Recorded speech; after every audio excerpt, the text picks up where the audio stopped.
Gandang buhay! May tanong ako sa inyo. Ano po ba ibig sabihin ng pinuputakte?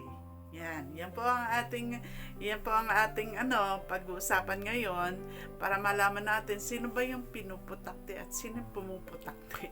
Ayan. Pero kung hindi ko pa kayo subscriber, mag-subscribe na po kayo kay Lola Madam Villanueva sa YouTube at kung sa ano naman po sa TikTok, ako po ay si Gloria Christian Villanueva. Okay po. So, yan po yung pag-uusapan natin, yung pinuputakte na yan. Kasi po kanina sa amin pong devotion, alas 4 hanggang alas 6 yun eh. Ito po yung sinasabi ng Lord na dapat nating ipanalangin. Kasi po, ang inyong lola ay isang intercessor. Ano ba yung intercessor? Yan po ay nananalangin para sa iba. At ang sinasabi ng Lord is that tinawag niya ako para manalangin para sa inyong bansa. Sabi niya, ipanalangin niyo ang bansa niyo at ang inyong Pangulo. Kaya buhat noon pa sa ang ating mga Pangulo ay pinapanalangin ng inyong lola, Lola Ori. Yan. So, ito po ngayon yung sinabi ng Lord na dapat ipanalangin. Kasi nga po, ang panalangin na tinutugon ng Diyos ay nanggaling mismo sa Kanya. Kaya dapat makinig tayo sa Panginoon. Ano ba yung dapat natin ipanalangin para sa ating bansa, sa ating Pangulo? Sabi niya, ito po yung kanina. Sabi niya, anak, kinakailangang patuloy ninyo samahan sa panalangin ang inyong Pangulong Ferdinand Marcos Jr. Sabi niya, sapagkat patuloy siyang, ito na po, pinuputakte. Yan. Ng panbabatikos ng mga, alam niyo sino? Duterte. Yan. Mga Duterte. Naku, nakanina nga napanood ko na mga vlogs po ng ating VP, Sara. Ay matindi po talaga yung mga pambabatikos niya. Kasi ito nga, ginagawang pambabatikos ng mga Duterte. Siyempre kasama na rin ang kanilang mga followers. Di po ba? Yan, wait lang ho, Yan. Tapos sabi niya, ito sabi ng Lord, nais kong patuloy ninyong takpan ng dugo ng aking anak na si Jesus, ang inyong Pangulo, upang siya ay makapagpatuloy sa kanyang mga ginagawa para sa ikauunlad ng inyong bansa. Ang ating Pangulo, very, very busy yan sa para mapaunlad ang ating bansa. Katulad ng ginawa niya, di ba? Nasa heart niya na ang ating bigas ay talagang maabot na bilhin ng pangkaraniwang mamamayan ng lahat. Kaya gusto niya na ang mula dun sa 60 pesos, 65 pesos, bumaba yun yung dream niya, aspiration niya, na bumaba ang presyo ng bigas. Kahapon ay nabalitaan ko ba, hindi lang 29 pesos per kilo, no? Sa kakadiwa, parang bumaba pa sa 20. Naging 20 na.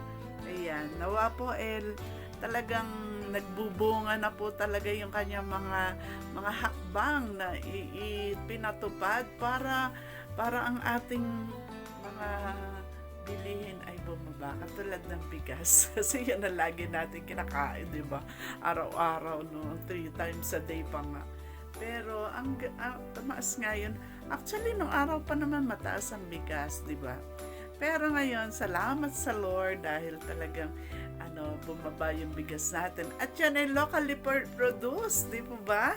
Ayun, praise God, di ba? Pasalamat po tayo. Kahit na binabatikos ang ating presidente, pinuputakte. Ayan, ang dalangin daw natin, ipanalangin natin na magpatuloy pa rin siya sa kanyang mga ginagawa para sa ikauunlad ng ating bansa. Amen. Praise the Lord. Tapos, siyempre, meron pa akong kasama ng mga intercessors, sa amin pong group devotion. At ito po yung sinabi naman ng Lord kay Sister Jo, aking friend na intercessor. Sabi niya, sabi ng Lord sa kanya, ipanalangin ninyo ang inyong Pangulong Bongbong Marcos. Sabi niya gano'n, na magtumibay na harapin ang lahat ng hamon ng buhay. Ang daming nangahamon. May nangahamon sa kanya ang Vice President na ka-unit team niya supposed to be, pero ngayon gusto siyang patayin. Gano'n, di ba? Sabi niya, hindi hindi pababayaan ang ating bayan. Sabi niya ganon. Walang sino man ang makagagapi, sabi daw sa ating Pangulo. Sa kanya yon, no? Sapagkat, yun, walang makakagapi sa ating Pangulo. Kahit na sino pa magkampi-kampi dyan, ano po, sapagkat ang Diyos, sabi ganun, ay nakatingin. Kumbaga, binabantayan niya.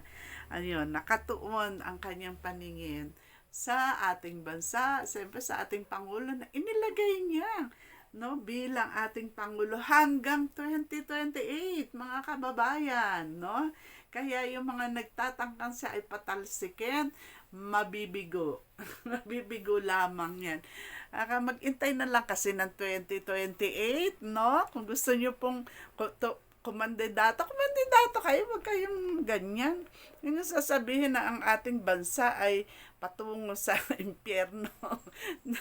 This country is going to hell, sabi ng VP Sara. Nako, kinakansela natin yan, mga kababayan. Hindi yan plano ng Lord. No po. Sabi niya, patuloy ninyo ipanalangin ang inyong bansa, ang inyong Pangulo.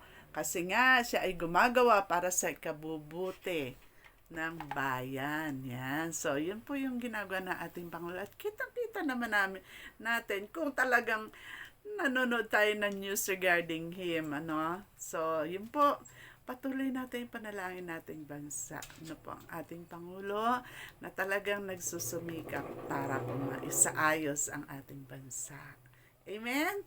So, yan. Yung papanalangin, sabi niya sa inyong mga prayer group, sa inyong church, no, panalangin natin ang ating bansa. No, kasi kapag ang ating Pangulo na tawag dito, ang ating Pangulo ay nagtagumpay, magtatagumpay din tayo, di ba? So, yun po mga kababayan, I believe that the Lord will bless the Philippines. Actually, He is already blessing us, di po ba? Amen po ba doon? Yun, sino ba may gusto na ang bayan natin ay umunlad? Hallelujah! Di po ba? At di po ba ang ex-president natin na si Digong, si PRRD, ay talagang hinahamon at inaakyat niya yung mga sundalo na mag-aklas laban sa bansa, sa ating Pangulo, na ipagtanggol daw ang ating konstitusyon. Constitutional po ba ang sinasabi ng ating ex-president? Kasi ang ating pong Pangulo ay patuloy po na ginagampanan ang kanyang mandate. At ang mandate niya mula sa karamihan o sa majority ng Pilipino ay maging Pangulo hanggang 2028. No po? So, yung pag-aklas dyan, hindi ho tama. Mabuti naman si General Browner, sinabi niya, hindi, wag kayong, wag nating anuhin yan. Wag tugunin yung panawagan ng ex-president na mag-aklas laban sa ating Pangulo. Amen po ba doon? At kung sino man yung lalaban sa ating president, ay delikado siya.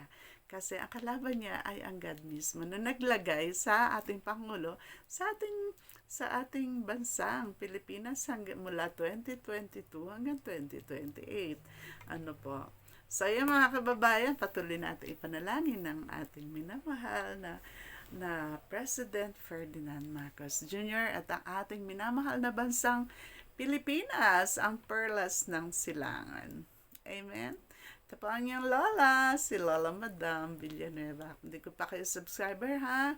Mag-subscribe na po kayo sa YouTube, Lola Madam Villanueva.